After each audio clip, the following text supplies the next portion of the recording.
Bismillahirrahmanirrahim. Assalamualaikum warahmatullahi wabarakatuh. Alhamdulillahi rabbil alamin, wa afdalus salati wa atammut taslimi ala sayyidil mursalin nabiyyina Muhammadin sallallahu alaihi wasallam wa ala alihi wa sahbihi ajma'in, amma ba'd. Jamaah salat maghrib yang dimuliakan oleh Allah subhanahu wa ta'ala, alhamdulillah, puja dan puji syukur senantiasa kita persembahkan kehadirat Allah subhanahu wa ta'ala atas seluruh nikmat yang Allah berikan. Semoga Allah menggolongkan kita menjadi hamba-hambanya yang pandai bersyukur. Amin ya rabbal alamin. Salawat beriring salam terlimpah curahkan kepada suri tauladan kita, pemberi syafaat kita nantinya, Nabi besar Muhammad sallallahu alaihi wasallam. Semoga kita semua mendapatkan syafaatnya yaumal qiyamah. Amin ya rabbal alamin. Jamaah sekalian yang dimuliakan oleh Allah subhanahu wa ta'ala, pada malam hari ini kembali kita akan mendapatkan satu nasihat penting dalam perjalanan kita menggapai ridha Allah subhanahu wa ta'ala. Pada pertemuan yang lalu, di bulan yang lalu,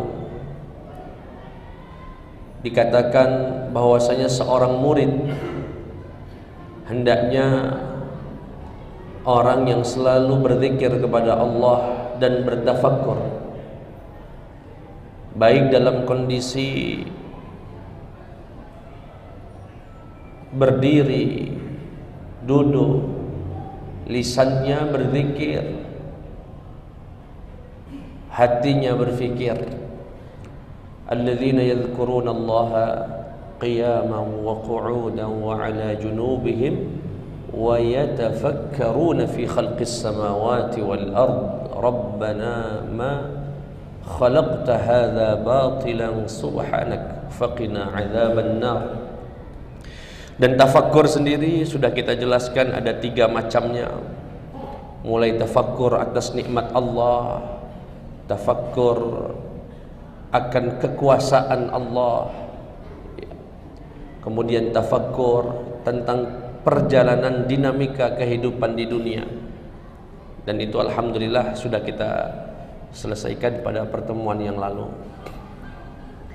Pada malam hari ini nasihat baru kita akan dapat dari Al-Habib Abdullah bin Alwi Al-Haddad. Beliau berkata, qala al-musannif rahimahullah wa nafa'ana Allah bi'ulumihi fid dunya wal akhirah, wa idza anasta min nafsika ayyuhal murid takasulan 'anil ta'at wa tathaqulan 'anil khairat faqudha ilaiha bizimamir raja.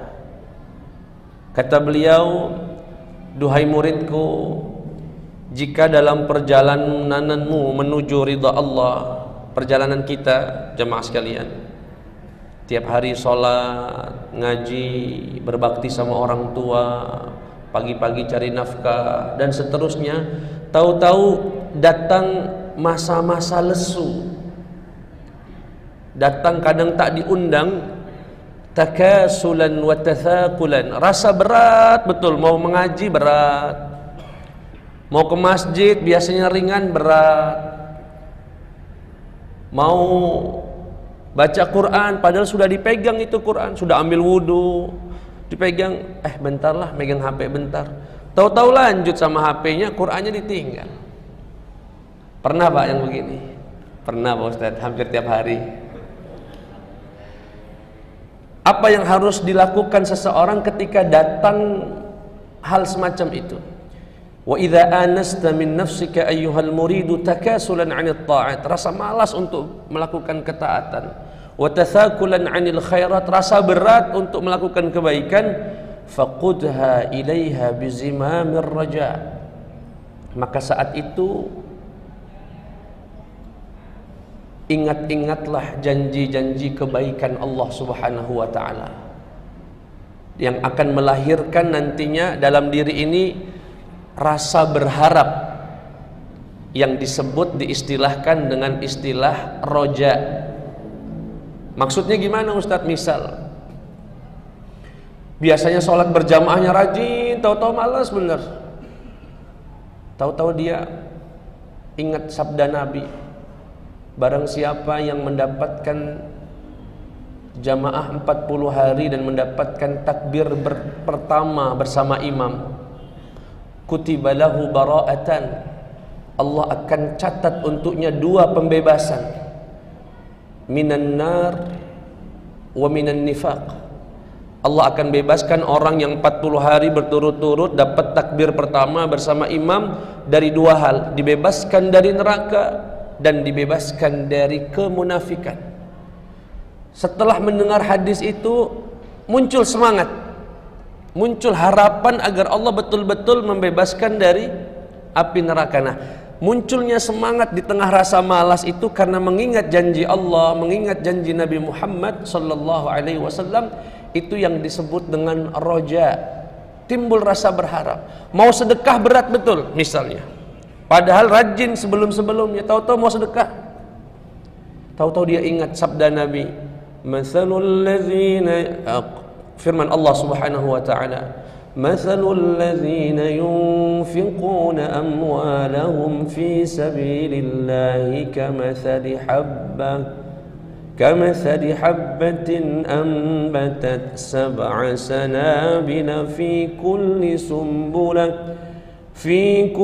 sumbulatin mi'atu habbah wallahu yudha'ifu liman yasha wallahu wasi'un alim. Orang yang bersedekah di jalan Allah bagaikan orang yang menabur benih. Dari 1 biji benih itu fi kulli habbatin ambatat sab'a sanabil, tumbuh 7 batang, dan setiap batang tumbuh 100 buah. Ingat ya Allah, kalau saya sedekah nanti insya Allah Allah akan berikan saya pahala, berikan saya lipat ganda balasan dan sebagainya. Setelah mengingat kebaikan semacam itu, apa yang ingat Pak? Yang teringat adalah, yang muncul dalam hati kita adalah roja, rasa berharap. Sama ketika mondok dulu, ya, belajar, ngafal Quran, malas. Ingat tuh kalau nanti hafal Quran bisa ngasih mahkota buat orang tua, semangat lagi. Itu namanya ketika datang rasa malas, ingatlah harapan, janji-janji Allah Subhanahu wa taala berupa surga, berupa kemuliaan hidup di dunia, kelancaran rizki, sehat badan, selamat dalam perjalanan, dan pada puncaknya teringat ridha Allah Subhanahu wa taala. Sebaliknya, atau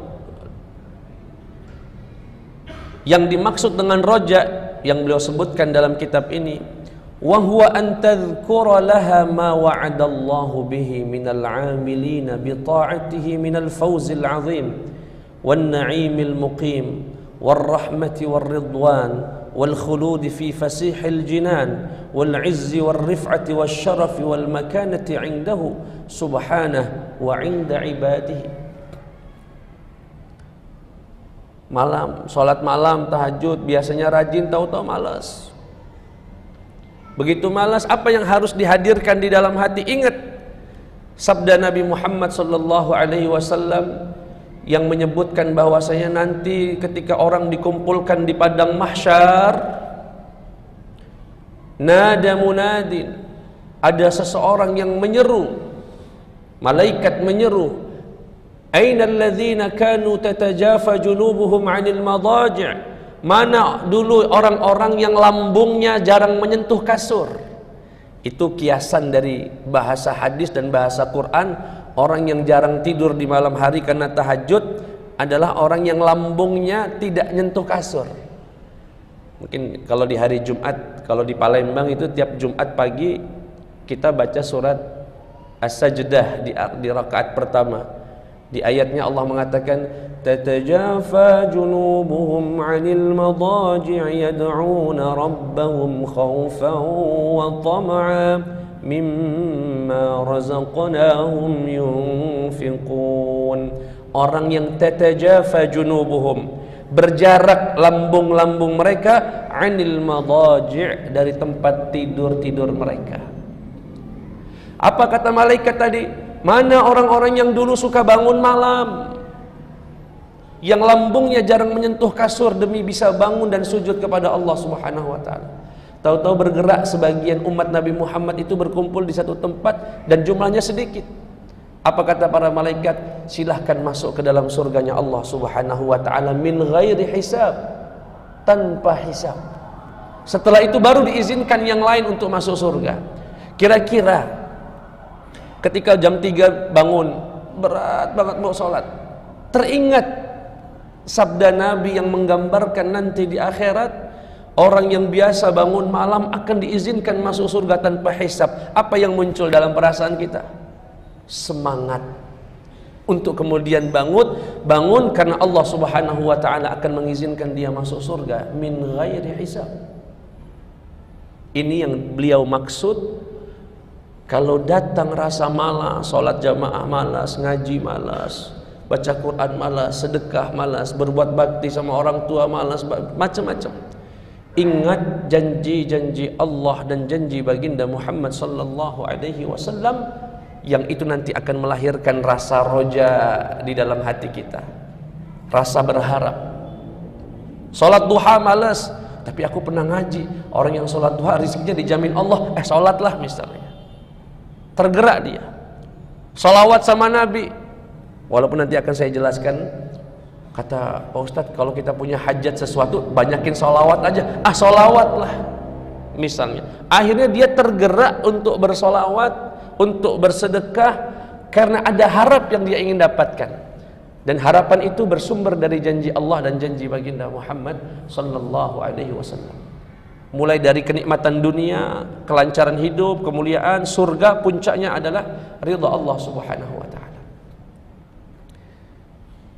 Ini yang disebut dengan roja.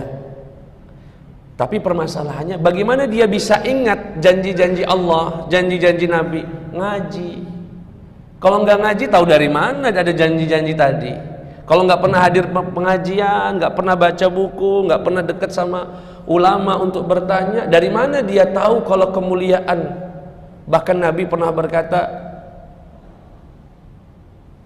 la tahqiranna minal ma'rufi syai'an walau an talqa akhaka biwajhin talq. Jangan kau remehkan kebaikan sedikit pun, walaupun hanya memberikan wajah yang menyenangkan. Bapak misalnya mau sedekah, begitu ngelihat duitnya cuma 2.000, dikit banget dah, nggak usah lah misalnya. Tapi ingat, suatu hari datang seorang wanita mengetuk pintu rumah Rasulullah sallallahu alaihi wasallam. Wanita itu membawa kedua putrinya. Ketika dibukakan oleh Sayyidah Aisyah radhiyallahu anha, begitu dibuka, wanita itu berkata minta makan. Sayyidah Aisyah pun bergegas masuk ke dalam rumahnya mencari sesuatu yang bisa diberi.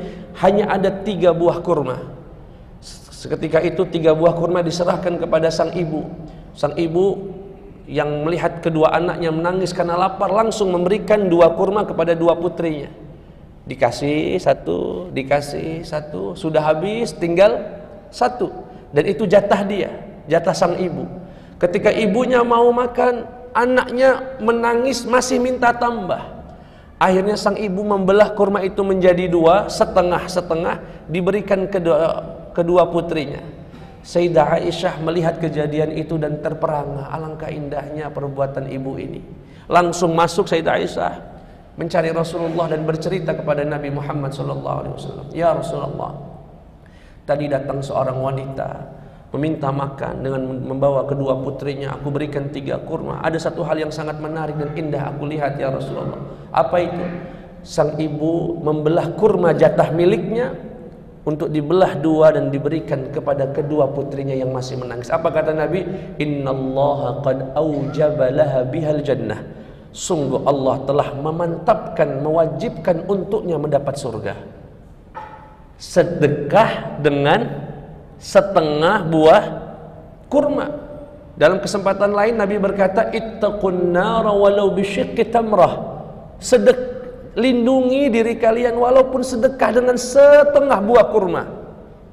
Cuma itu yang kita miliki di kantong, cuma ada 1000 di kotak Jumat lewat depan kita.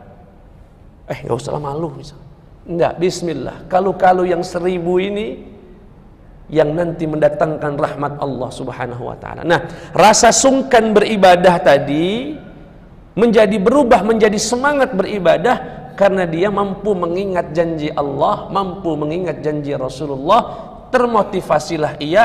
Itu yang disebut dengan roja, berharap Allah dengan sedekah yang kecil ini misalnya membebaskan dia dari api neraka. Hilanglah rasa malas itu. Ini yang pertama dan disebut dengan roja. Dan kami ulangi lagi, bagaimana bisa mengingat janji-janji Allah tadi, kebaikan dari Nabi Muhammad SAW? Dari ngaji. Berkahnya ngaji kita tahu, fadilahnya ini, keutamaannya ini, janji Allah di bab ini, di solat ini dan sebagainya. Yang kedua, wa idza ahsasta min nafsika mailan ilal mukhalafat ilal mukhalafat aw iltifatan ila sayyi'at faruddaha anha bisautil khauf. Sekarang kebalik. Jika tadi lesu untuk beribadah, sekarang ada keinginan datang ke diri kita, keinginan kuat ingin bermaksiat. Ya namanya manusia, hati ini terus berubah, kadang semangat, kadang tahu-tahu semangatnya malah semangat maksiat, pengen maksiat. Pengen ngelabrak rumah orang mungkin, pengen ribut sama orang, macam-macam. Apa yang harus dilakukan seorang murid ketika rasa itu datang yang dan kadang tak diundang, menyelinap begitu saja, lewat bisikan setan, lewat ajakan teman, lewat bisikan nafsu. Kata beliau, faruddaha anha bisautil khauf. Cambuk dia dengan rasa takut kepada Allah subhanahu wa ta'ala. Bagaimana cara bisa menghadirkan rasa takut kepada Allah? Wa huwa an tudzakkiraha wa ta'idhaha bima tawa'adallahu bihi man 'asah minal hawani wal wabali wal khizyi wan nikal wat tardi wal hirmani was saghari wal khusran. Dengan mengingat ancaman-ancaman Allah dan Rasulullah sallallahu alaihi wasallam. Misalnya punya hutang sama seseorang, kemudian ada rizki, seharusnya dia mampu membayar hutang itu, tapi nggak usah lah, gampang orang itu mah, nanti juga tinggal kasih alasan dikit juga ngerti, aku mau beli dulu lah untuk sesuatu yang lain. Maksiat nggak itu Pak? Maksiat. Ada dorongan di hatinya untuk melakukan pelanggaran. Apa yang harus dia lakukan saat itu? Ingat ancaman dari Rasulullah sallallahu alaihi wasallam, matlul ghaniyyi zulmun.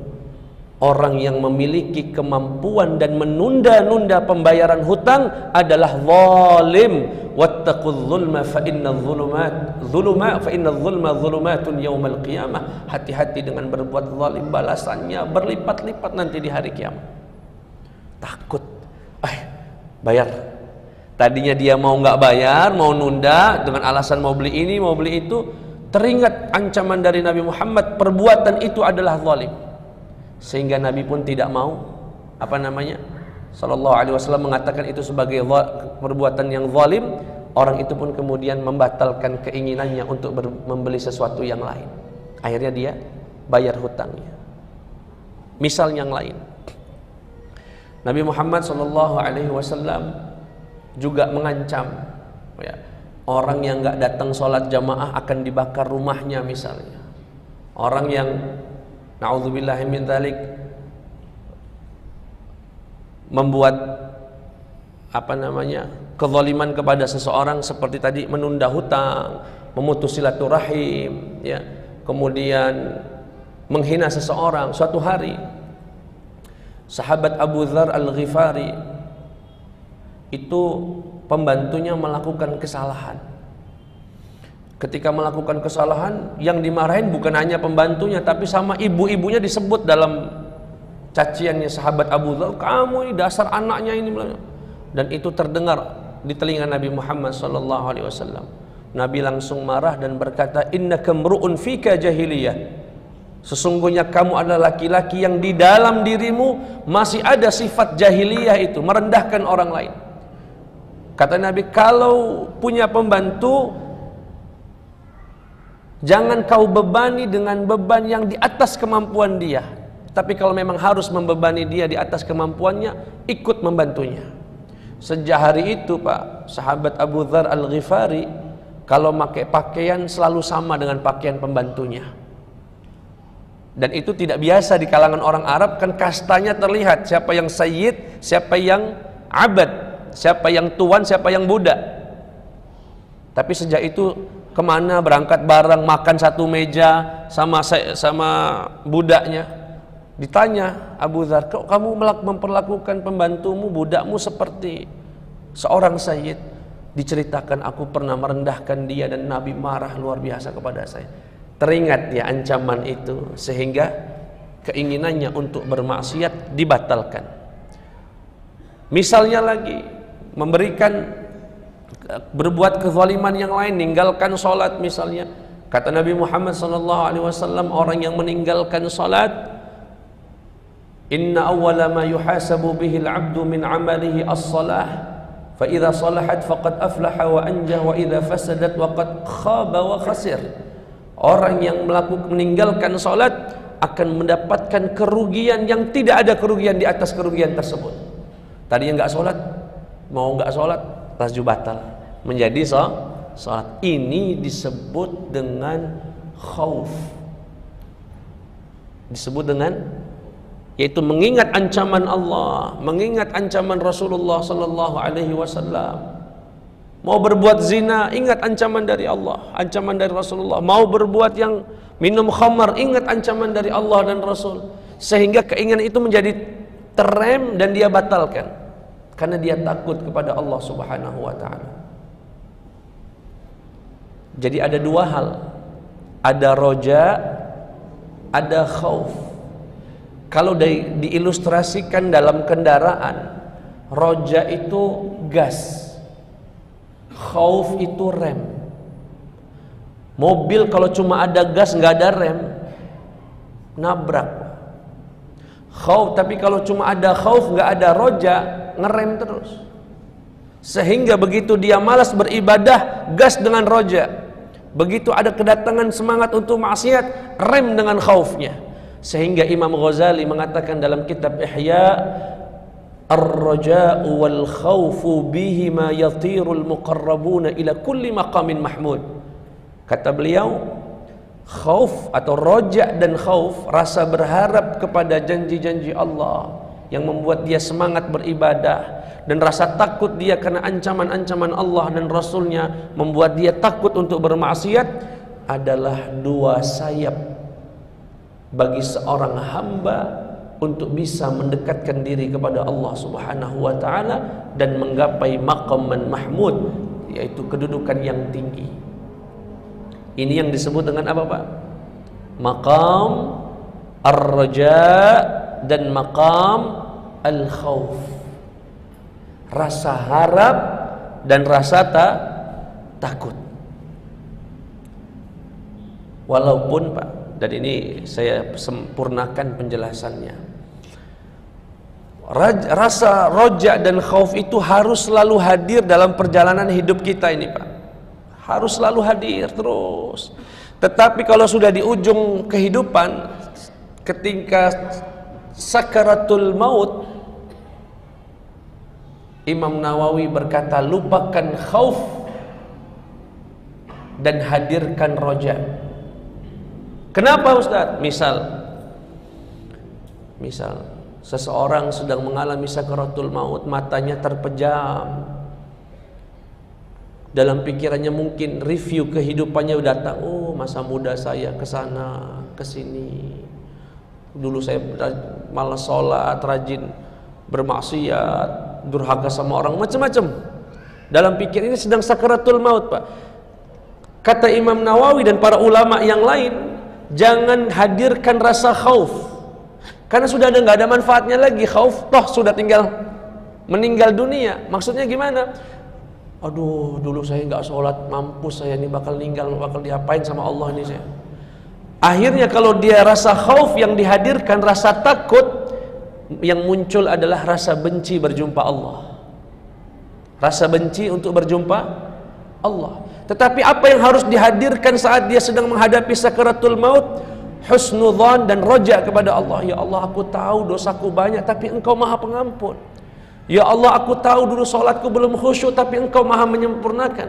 Ya Allah, Engkau hadirkan rasa berharap kalau Allah itu Maha Pengasih, Maha Penyayang, dan lain sebagainya. Sehingga ketika itu yang mendominasi jiwa kita di akhir kehidupan, kita senang untuk berjumpa dengan Allah Subhanahu wa ta'ala. Dan kata Allah, man ahabba liqa Allah ahabba Allahu liqa'ah, wa man kariha liqa Allahi kariha Allahu liqa'ahu. Barang siapa yang senang berjumpa dengan Allah, Allah senang berjumpa dengannya. Barang siapa yang benci berjumpa dengan Allah, Allah pun benci berjumpa dengannya. Pertanyaannya, bagaimana bisa senang berjumpa dengan Allah? Dengan mengingat kebaikan dan ampunan-ampunan Allah Subhanahu wa ta'ala. Pak, itu kalau sudah di ujung. Tapi kalau sekarang,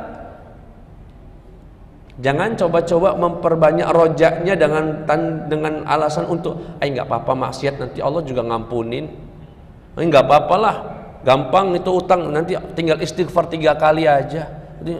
Oh, enggak. Kalau hari ini dalam dugaan kita umur ini masih panjang, maka janibul khauf itu dikedepankan, ya, ketika itu membuat seseorang akan bermaksiat kepada Allah Subhanahu wa ta'ala. Sampai sini jelas kurang lebih, Pak? Insyaallah.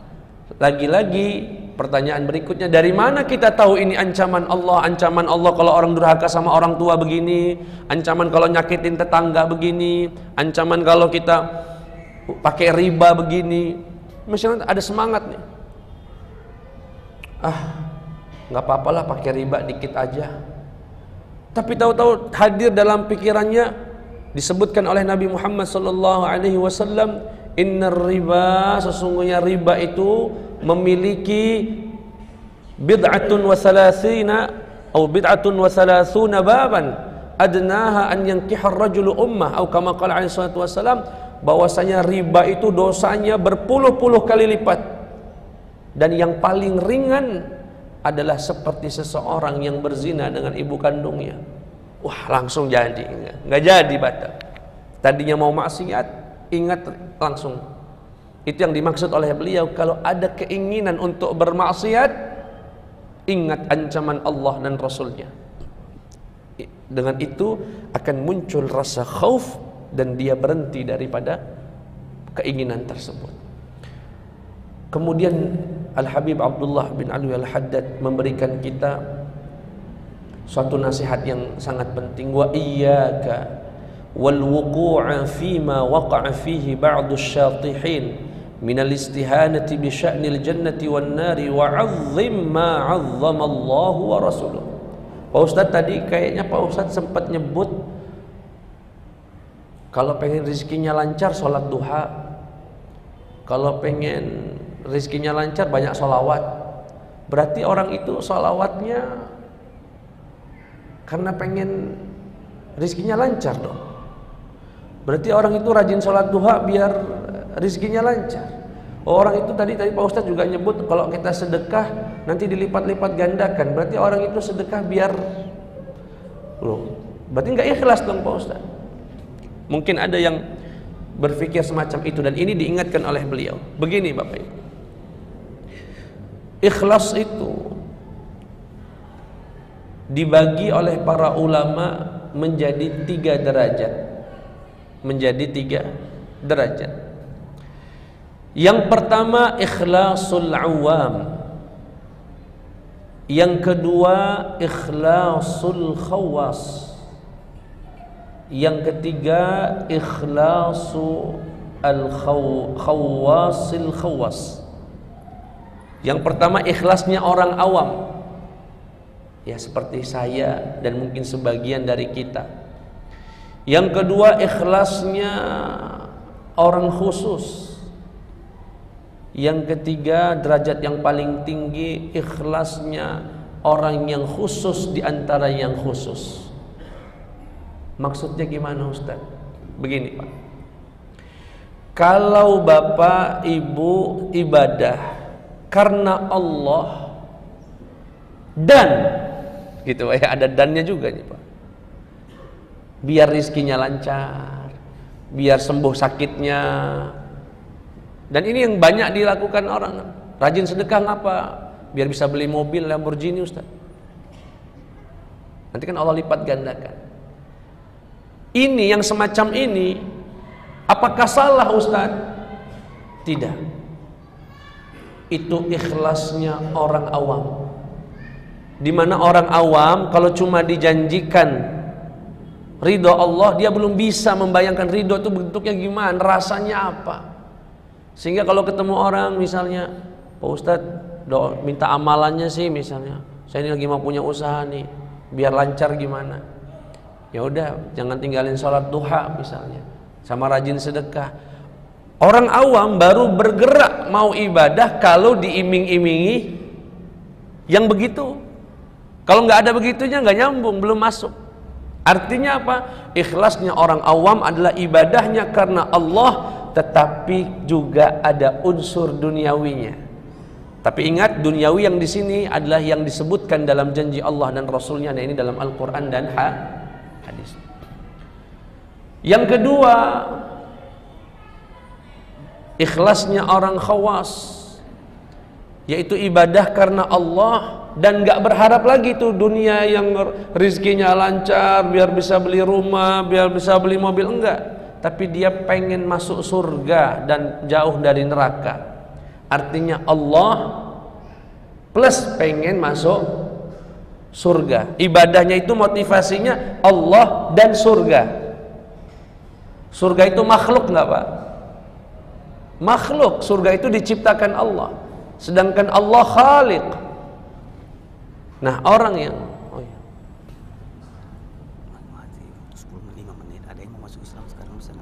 bisa untuk berhenti kita ini. Oke. Pikiran sadar. Siap. Oke. Sekarang aja sih. Ya, sekarang. Ada yang mau masuk Islam, Pak? Alhamdulillah. Yang sudah masuk Islam, semangat ngajinya. Ini orang-orang lama semua nih. Ya, silakan, Pak.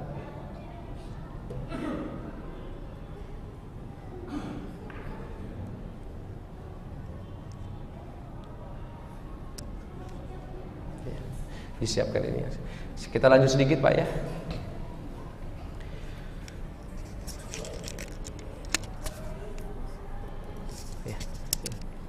Tadi ikhlasnya apa Pak? Ikhlasnya orang Allah, tapi ada surga, ada neraka. Kalau yang ikhlasnya khawasil khawas, yang paling tinggi itu murni aku nyembah Allah karena Allah. Titik. Karena Allah Subhanahu wa ta'ala semata. Insyaallah pada pertemuan yang akan datang saya akan lanjutkan bab ini agar lebih mendalam, karena insyaallah mungkin ada sesuatu yang lebih penting untuk kita laksanakan pada hari ini. Silakan. Saya kasih kursi aja. Iya, boleh.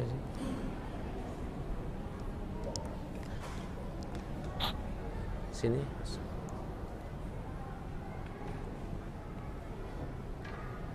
Sehat. Ini yang mau berikrar. Ini beliau siapanya? Yang di bawah? Orang tua. ini calon mantu. Calon.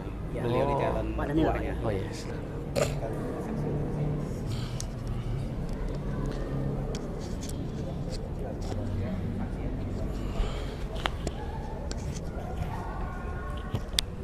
Bismillahirrahmanirrahim.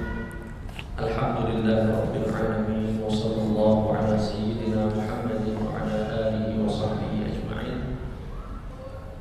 Amma ba'd.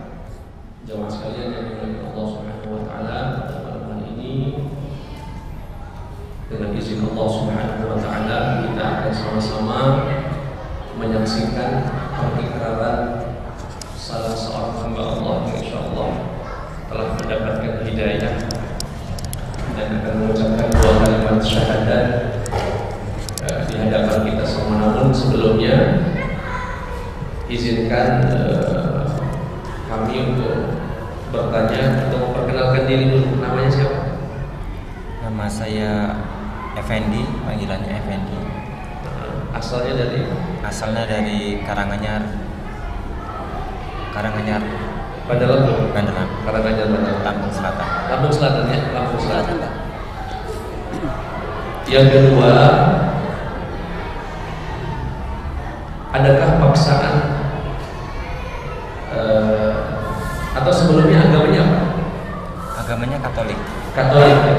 Agamanya sebelumnya agamanya Katolik. Lalu apakah ada paksaan untuk mengucapkan 2 kalimat syahadat, diancam atau ada iming-iming tertentu, atau murni karena memang batinnya sudah terbuka untuk masuk Islam? Kalau ancaman tidak ada, ingin masuk Islam. Boleh tahu alasan utamanya masuk Islam yang membuat saya ingin masuk Islam biar bisa menjadi pelajaran buat kita semua? Ya, ingin mengenal Islam itu seperti apa dan ingin mempelajari yang lebih dalam. Sebetulnya kita dengan Nasrani atau Katolik ini beda tipis. Nabi Isa bagi kita nabi, ya seperti hari Nabi Muhammad SAW. Sedangkan mereka berhenti sampai pada Nabi Isa dan dijadikan sebagai Tuhan atau anak Tuhan.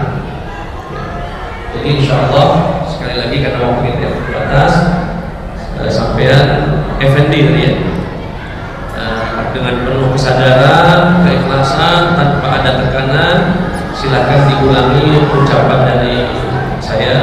Ya, Bismillahirrahmanirrahim. Asyhadu an la ilaha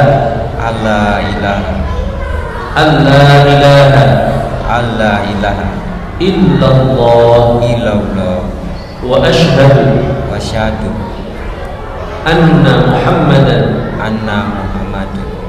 Rasulullah. Aku bersaksi dengan penuh keyakinan dan kesadaran tidak ada Tuhan yang berhak disembah kecuali Allah. Dan aku bersaksi bahwasanya Nabi Muhammad adalah utusan Allah. Takbir. Alhamdulillah. Dengan demikian Mas Effendi telah menjadi seorang muslim ya, dengan 2 kalimat syahadat. Kita doakan melalui majelis ini semoga Allah memberikan istiqomah beliau menjaga Islamnya sampai nanti meninggal dunia. Amin ya rabbal alamin. Pesan kami buat Bapak dan Mas Effendi, setelah nanti coba belajar Islam, ikut ngaji ya, seminggu sekali, nggak bisa 2 minggu sekali, agar diisi. Karena kalau tidak, godaan pasti berat ya, dari keluarga, dari tetangga, dari teman, pasti kuat. Ini hidayah terbesar ya bagi seorang manusia, diberikan hidayah oleh Allah Subhanahu wa taala, selamat menjadi keluarga besar umat Nabi Muhammad SAW. Kita doa Bismillahirrahmanirrahim. Alhamdulillahirabbil alamin. Wassallallahu ala sayyidina Muhammadin wa ala alihi wa sahbihi ajma'in. Ya Allah, ya Tuhan kami khususkan doa kami ya Allah pada malam hari ini buat saudara kami yang baru saja berikrar dua kalimat syahadat, saudara Effendi. Allahumma tsabbithu 'ala al-iman, Allahumma tsabbithu 'ala al-islam, Allahumma a'inhu 'ala al-ta'ah. Ya Allah, mantapkan ia dalam keimanan, mantapkan ia dalam keislaman, dan bantu ia ya Allah untuk selalu taat kepadamu ya rahmatika ya arhamar rahimin.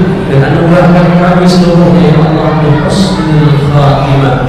Rabbana atina fid dunya hasanah wa fil akhirati hasanah wa qina adzabannar. Sallallahu ala sayyidina Muhammad wa ala alihi wa sahbihi wasallam walhamdulillahi rabbil alamin. Taqabbalallahu minkum.